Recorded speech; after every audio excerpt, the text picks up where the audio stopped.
can find that in Romans 12, 1 and 2.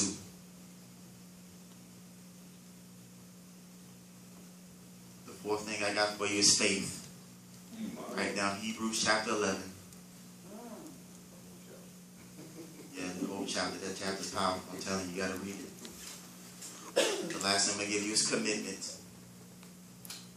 Psalm 37, verses 4 through 5.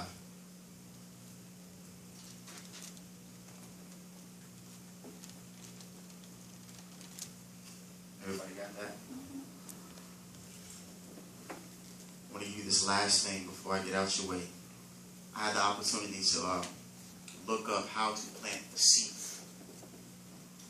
As I was looking at this thing, I was like, okay, God, give me what you want for your people to receive. And I had this for such a long time, but I never knew that when the proper time would be. But no other time as great as this. Amen. To share this with the saints of God. Amen.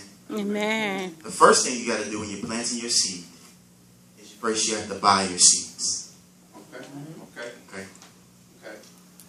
Now, what is buying your seeds? I want everybody to hold your Bibles up.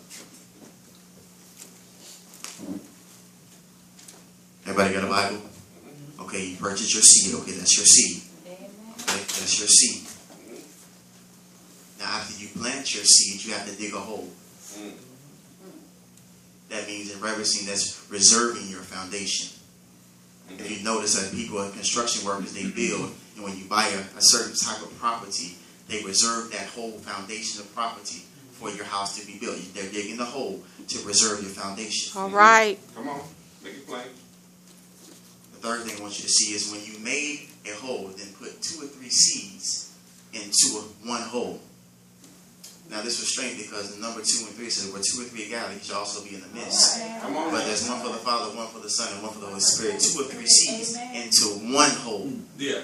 Come on now. That's taking God with you during your pre-growth. My God.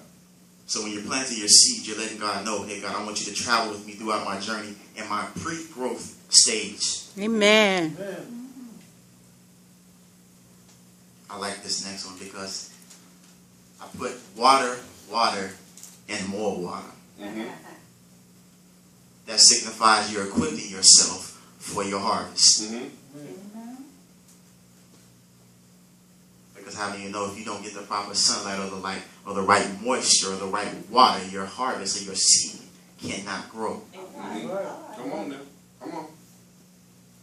The last thing I want to give you here is what we all have a problem dealing with as human beings. Because it says now, just wait until your plant grows. Come on now.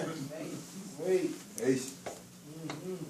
You have to wait until your plant grows. What does this mean? I'm glad you asked. It's talking about dealing with your journey on your way to your harvest. Because God never said the journey would be easy, because I want you to remind yourself, as they crucified Christ, he had to stand before judgment.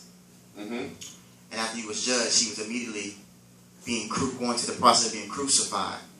But it was so amazing to me because as he was walking that cross to Calvary, he was so beaten, booted, and just so he was weak because they beat the life out of him. Had a man help him come and carry his cross with him. My God. And on his way to cross in Calvary, he was going and he was walking down and went up the hill, and they started to nail his hands to the cross. But what I think is so significant, what they thought they was doing bad was actually turning out to be for our good. Amen. Amen. Yes, Amen. Here on today. Yes, So he was getting nailed in his hands, and then they signified it by putting it in his feet. And what they thought that was crucifying Christ was actually rebirthing Christ. They missed that part. Amen. Because when they begin to hold him up and pull him up, I want My y'all to see God. this. My I God. want y'all to see this. He was Hallelujah. hanging down like this. Jesus. So they had no understanding what was going on. But see, when they started to lift him up, My God. Woo! My God. when they started to lift him